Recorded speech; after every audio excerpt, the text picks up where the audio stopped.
Everybody, welcome back to the Coastal Currents podcast presented by Desatnik Real Estate. Today I'm with Dave Momber, a local artist.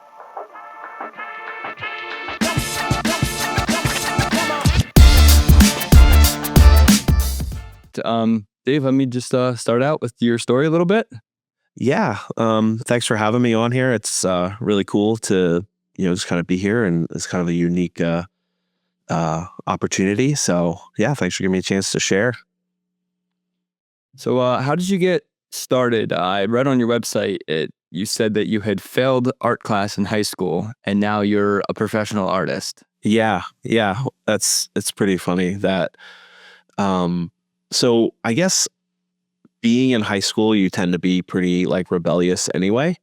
And so I just, I was a senior and I was taking art one with a bunch of freshmen, and we would get these assignments. Like, one of the assignments was you had to like cut these like rubber pads and you would make like stamp art. And the assignment was, to cut the stamp out and, make a bird, and you would draw a bird and you cut it out. Like everyone made birds and I made a lion. And so like, I just was like, I want to learn how to do it, but I want to make what I want to make. And I think I was just being like rebellious, kind of like a bratty teenager. But I think the takeaway that I think I'm still kind of hanging on to today is like not doing things in a traditional way, and not like just doing things like looking on Instagram and everybody's doing this, you're going to jump on that trend, but just being like, you know what, I'm just going to do the opposite thing. So, like I think even like this, like having a podcast as, a real estate company, it's like it's different, it's unique. So it's like, we're going to try different things. So that's the takeaway from it. Like, I don't endorse disobeying your teachers or your parents, but that's probably what I was more so doing at the time. But I think looking back, you're like, okay, I was like kind of starting the seed of like, I'm going to do things opposite of what everyone else is doing. And especially in art and what you do, like it's so much yourself. So it's hard to limit and tell you how you have to be creative. Yes. And that was my argument. I was like, you taught me the skill. Now I want to create what I want to create with the skill.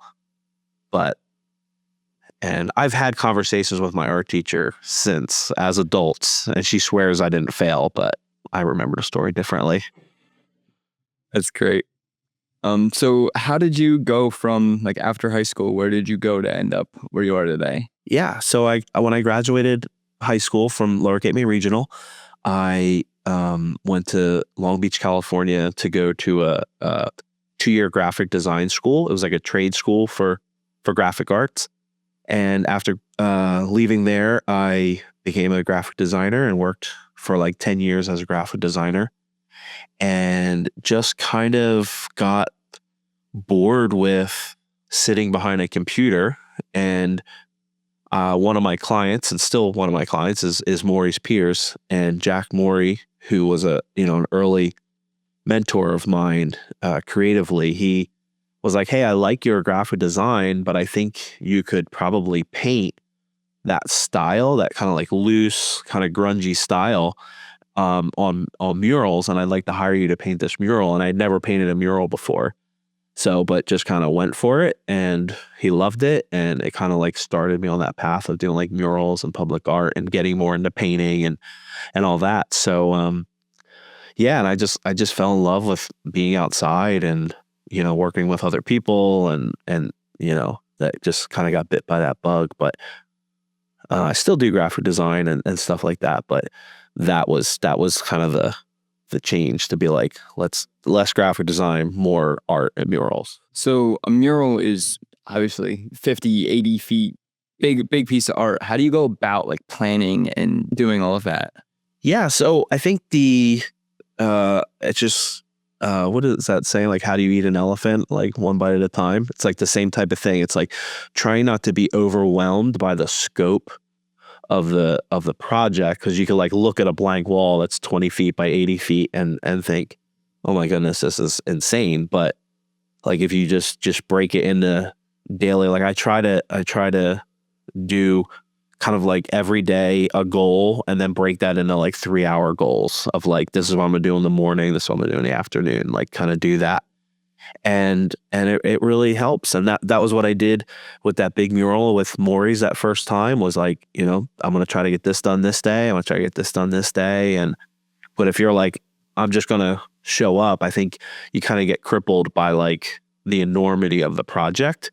But if you're like, okay, I'm just going to put blue paint in this section, and like, he might be okay with that. And it's like, it's going to look really bad for like 13 days. And on the 14th day, you're going to be like, oh, it actually looks like something. So being okay with that is good. But I think just biting off little chunks. And then at the end, you're like, and that's a really common question. People are like, how do you paint this? And it's like, well, it looks really bad for a long time. About how long does something like that take? So that mural that I did a mural for Cape May County Commons. It's behind the new movie theater, the old Kmart, if you grew up here like 40 years ago. That took, painting it took 2 weeks, or 5 days, 10 days. So 2 work weeks, kind of full, like 8-hour days. And then the design process before that was probably close to a week of sketching and meeting with people and making revisions and all that. So, it was probably 3 weeks of work. Okay. So a quote that I read on your website that I thought was really good was, art must be tangible, not just good ideas. Can you elaborate a little on that? Yeah, I find that, one, I think it's funny that you went on my website and you like research. That's good. That's good journalism there. But I think it's easy as artists and as people to have good ideas. And it's like, you hear people all the time say things like, oh man, you know what? I would love to make a restaurant or a gyro shop or something, something. And then for 20 years, you're talking about this restaurant you want to open or this business you want to start or something like that. And the same thing for art. Like you sketch in your sketchbook or your journaling, and you're like, oh, this would be a cool idea to do this animation or something like that. And it's like, I don't want to get stuck in just ideas, but actually make things. So I think, like I said, as artists, as business people, whatever, it's like there needs to be this tangible product that happens. And, you may have 10 really cruddy ideas, but there's one in there that you actually want to. So I try not to follow every single idea, but, I don't want to be like a person that looks back in 20 years and says, oh, I wish I would have done that sculpture, or I wish I would have like pursued that project. And then just never get a chance to do it. So art being such like an individual and creative process, how do you balance like your creative ideas versus your clients? Oh, yes. That is, I think when commercial art is a part, because you have fine art, you have commercial art. So fine art is what I create. That's just like my art, and it's just my expression, and it just goes out, whether that's a canvas or a sculpture or whatever. But then you have, commercial art, which is artwork that's being created for a client. And there's a sense of like, you have to be a little bit of a mind reader, and you have to, this is a really good question. I'm going to try to articulate it well. You have to be a little bit of a mind reader, because often you'll get, and I'm trying to choose my words well, because you guys have come to me for our work, and I don't want to be like, you guys said this to me, which I don't think you did, because you guys were like really easy and really cool. But if anyone hears this, they're like, I said that to him. But there's a sense of like, people will come to you and they're like, hey, can you, illustrate a mural or a t-shirt for me?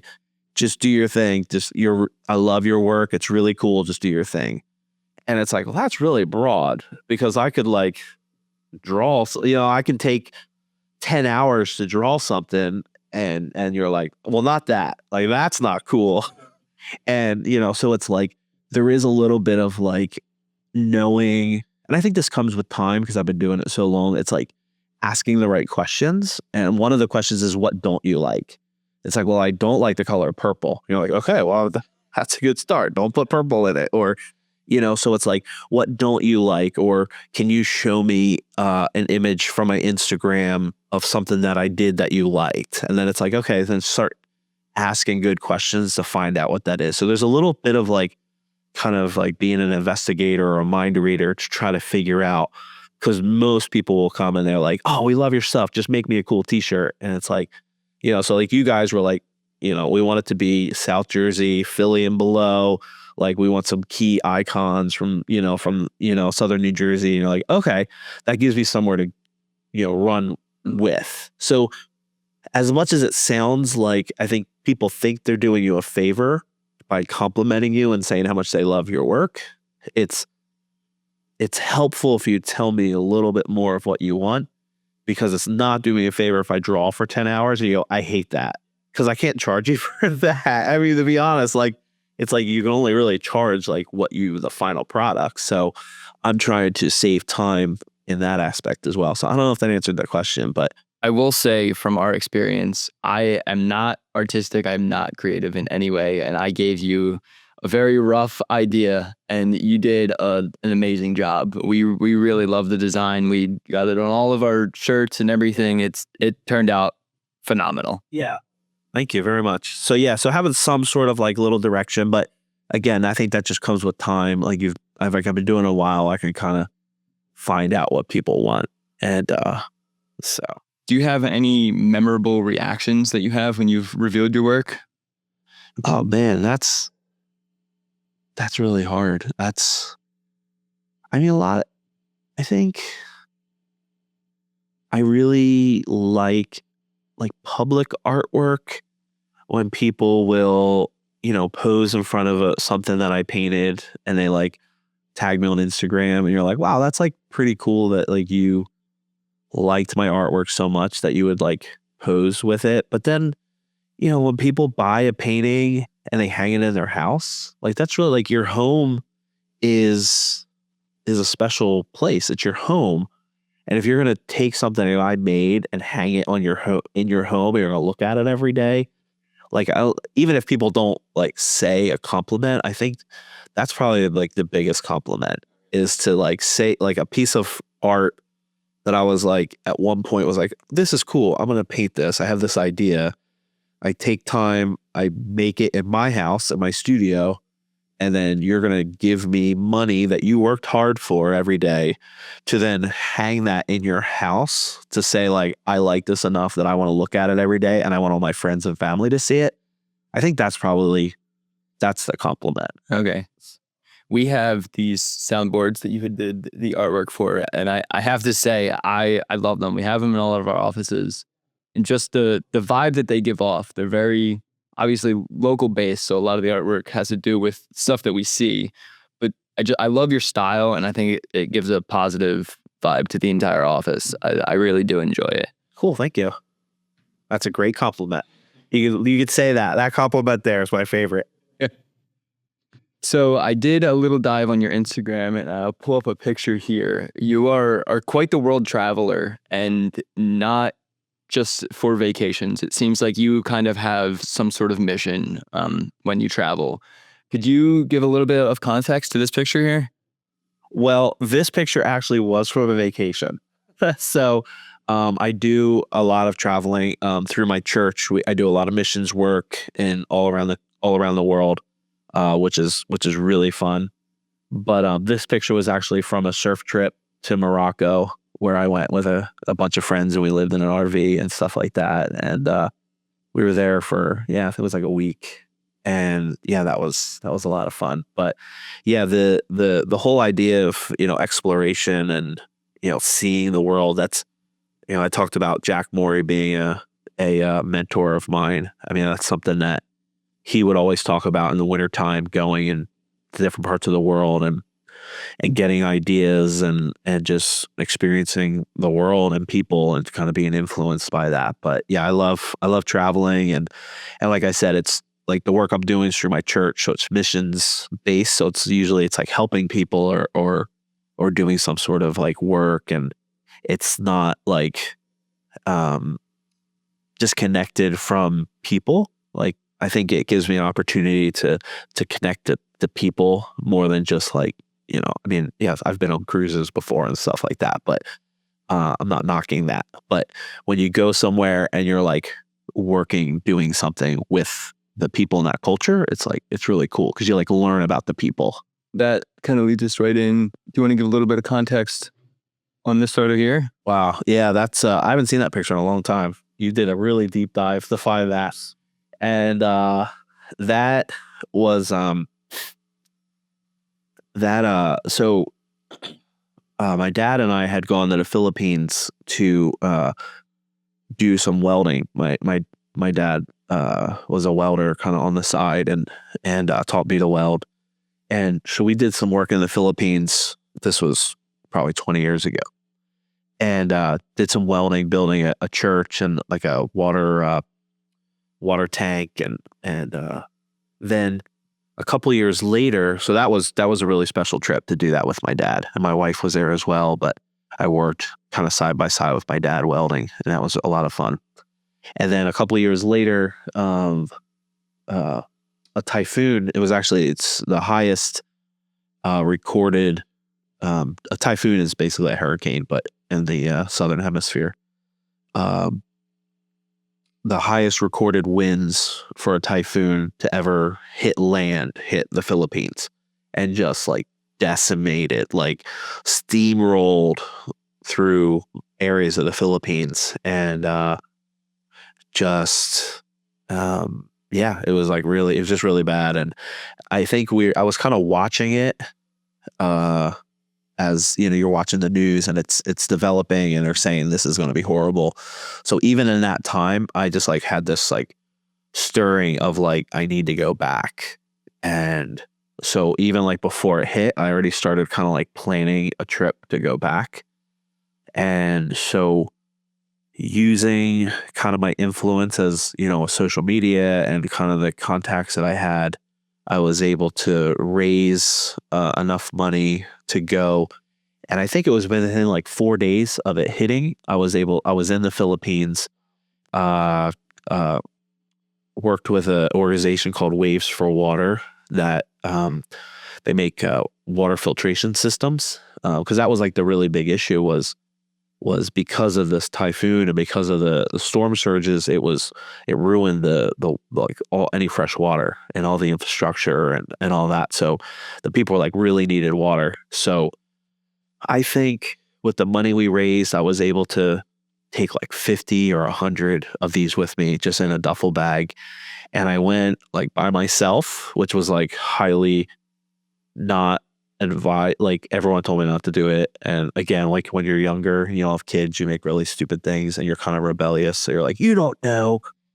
And like in hindsight, I was like, this is really stupid that I did this, but kind of went by myself, met some people like through Facebook and like linked up with them. And then we went, it's kind of the same thing, just with backpacks. And there was like maybe 5 or 6 of us and they were local. They were Filipinos that I had met the first time there. So they were locals that were there. And they were like, yeah, let's go. Let's do it. Let's go to like these islands. And we just like took these ferries, and because they were Filipino, they spoke the language and could like help us navigate. And we would like get to these islands on these ferries that were just just looked like an atomic bomb, just like leveled it, just like this picture. And you would see like all like the Red Cross stuff would be like in pallets, like with like officials and police like arguing over it, like getting stuck. And then we would just have backpacks. And it was just like, because we were so like grassroots and it was small, we were able to get in and like deliver these water filtration systems where like the big organizations were like all the red tape of like getting it and everyone fighting over it. We were able to kind of like bypass that. So that was a little girl that I had like, you can see she got like a Cliff Bar, and that was just like some food I had with me. And she was just like, kids were just standing on the side of the road. Like we would be like in a truck, just driving, and kids just like begging. And she was on the side of the road, and I snapped a shot. That was like one of the only pictures I took. And then I was able to, I like made prints of that and gave it to everyone who donated money to be like, here, put this on your fridge. Like you donated money so that we could help this little girl. That was amazing. So yeah, that was pretty, I was there for like 3 weeks. That was like a pretty, yeah. it was definitely a very impactful trip. That's amazing. Wow. Well, going a little bit more lighthearted, you are a genuine local. What are your favorite things to do in the area when it's not so dark, gloomy, and cold out? Yeah, so I think like yeah, I went to Lower Cape May Regional High School. That's like if you have gotten a quality Lower Cape May Regional High School diploma, you are a true local. But if you've gotten that experience of LCMR, but yeah, I love fishing. I think that's probably my biggest thing, and it's kind of something I've recently gotten more into of just like going by myself and going fishing or taking my sons and going fishing. I think that's probably like my biggest thing. Love I'm not a fan, like I like the ocean. So I like swimming in the ocean and I enjoy, I don't surf, but I like, I like body surfing and being in the ocean, but I'm not a fan of like going and just hanging out on the beach. So it's I'm with you. yeah, like my wife will just like burn to a crisp and lay on the beach and read a book for like 10 hours and she loves it. And after like I go in and I swim and then I come out and I'm like, I need something to do. yeah, I can't just like sit here. And it's like I'll bring my journal and a draw or sketchbook. And it's like, okay, now what do I do? So I'm not a fan of that. And so I don't do a lot of just like hanging out on the beach, but love, Cape May in the summertime, the springtime, like it's the best, riding bikes like as a family. Yeah. So, but I think fishing is probably like my favorite thing. And I mean, I like the Washington Street Mall, like walking on the mall, just like getting ice cream. And I remember as a kid, my parents would always do this thing where we would be like, we lived in North Cape May, and my parents were like, let's drive through Cape May. And we would like get in the van, and my dad would like go in through West Cape May and then drive up to the beach, go down the beachfront, and then we would drive out. We'd go to dry dock, and then we'd leave through the Cape May Bridge and go home. And I'd just be like, this is the stupidest thing. Like, why are we just driving? My dad would just wave at people and just drive around Cape May. And now I find myself like, let's just go to Cape May and drive around. And I'm like, I'm doing the exact same thing. And my kids are like, why? And I love honking at people and just waving. And they're like, who's that? I'm like, I don't know. It just looked like they needed me to wave to them. So, but yeah, just going in Cape May and getting ice cream. And I think that's probably Dry Dock is our favorite spot. That's every Sunday in the summer we go there. So if say you're at the beach and you're going to get lunch in Cape May on the island, what's your go-to lunch spot? Big Wave Burritos. That's a good one. Big Wave Burritos. I just saw you were in one of the pictures that they posted. Yeah. That was my first public art show was at Big Wave Burritos. Mickey was the first guy to say like, hey, hang your art on my walls. And I had a show there and it was like a big success. And yeah, so that was like my first. And it kind of like we became friends through that. And just through the years, he let me have artwork and on the walls of Big Wave. And yeah, and then we did a show there last year as kind of like a 10-year anniversary of like my first show there. That's really cool. Yeah, it was cool. I know that they support a lot of local artists. They have live music sometimes, right? Yep. So yeah, Big Wave Burritos, I love it. And it was like the old Big Wave when it was over by Dry Dock.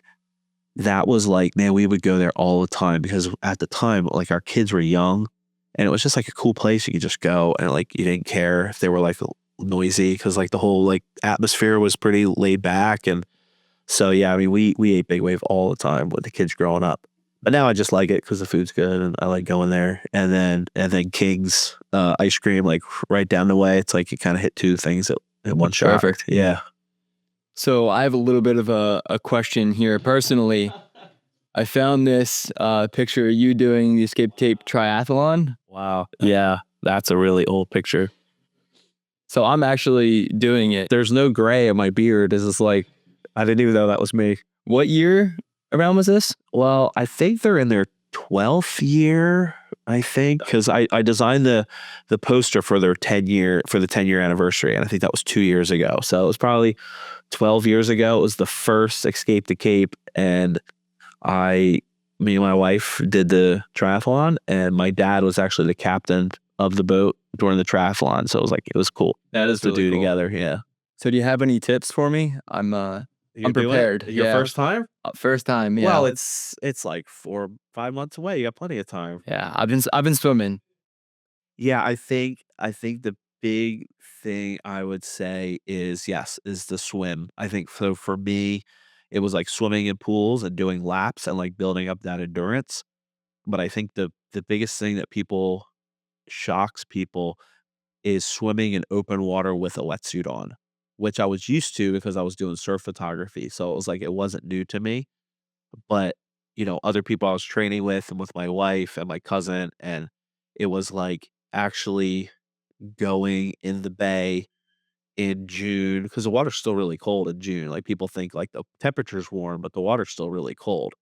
So just getting used to so what I would do for like the maybe 2 weeks before is I would go to the bay and just go to like swim out to the end of the jetty and just like swim back and forth between the jetties because it's like the water is not that deep. So it's not intimidating if you're not used to like being in the open water where the water's only like 6 foot deep. So you can still touch if you like get tired and you're only swimming to the jetty. So if you get tired, you can like grab onto a rock. So I think that's the big thing is I think people like train in the pool all winter in their like swim shorts and like maybe a rash guard, but it's like then you hit like 55-degree water and you've never worn a wetsuit, like that's like a real shock.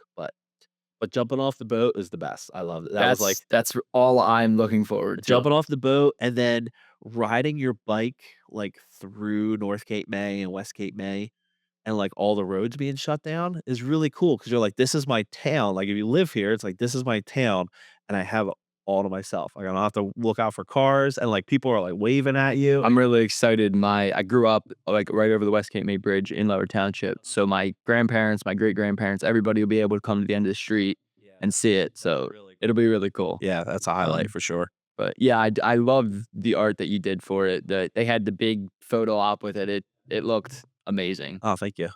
Um, so do you have what's up next with you? Do you have any projects on the horizon? Anything that you're currently working on? Let's see. Yeah, working on a new big mural that I don't know if I can say anything about it yet, but it's like a new kind of like a 30-foot by probably 30-foot by 25-foot big mural in town. So I can't say anything Could about be that. exciting. So it'll come out in the spring, but I'm excited about that. So we're kind of like working through the sketching and the design Okay. process of it. I have an art show at I'm participating in an art show at Jawbone Gallery, which is Victor Grasso's new gallery down in Cape May, the Carpenter Square Mall. He's doing a octopus themed show, which I love drawing That's octopus, so perfect. it's like Yeah. right up my alley. And so I have a piece in that, and I'm kind of exploring some new techniques for that piece, so I'm really excited about that I've never done before. And kind of a personal project is I'm working on this animation, and if anyone's listening or watching this, I need old skateboard decks. And I'm working on this animation idea for and it's like one of these things where it's like it's gonna be like 4 seconds long, but I've been working on it for a long time, but I need like 10 more old skateboard decks, and it's gonna be kind of like an animation with old skateboard decks. So That sounds really kind of cool. looking forward to that. So I yeah. was very I don't want to say surprised, but when I went through your social media and your video creation, I gotta applaud you for that because I do this every day, and your videos are great, Oh, I appreciate very that. engaging. They're great. I really really enjoyed Thank you. them. I appreciate that. Um, so if anybody's looking to find your work, get a hold of you, see anything like that, where would be the best place to find you? Yeah. Pardon me. Instagram is the best. I have two Instagrams. One is Macumber Art Projects. That is one Instagram. That is more like commercial art. It's more like I don't want to say my fun art, but it's more bright, it's more vibrant, more loose. And then davidmccumber.com. I think the Instagram's just David McCumber, but the website's davidmccumber.com. David McCumber Instagram is more like fine art. That's more like my storms and more like stuff that would go like in an art gallery type artwork. So I kind of have two different ways, but Macumber art projects is definitely one of more. I do a lot more on that kind of, and I think it's a lot of fun. Yeah, but either one is fine. Awesome. Well, thank you so much for coming on. Oh, This thank was you. really Yeah, it's a great. blast. I hope I I did learned a a good lot. job. All right. Thank you.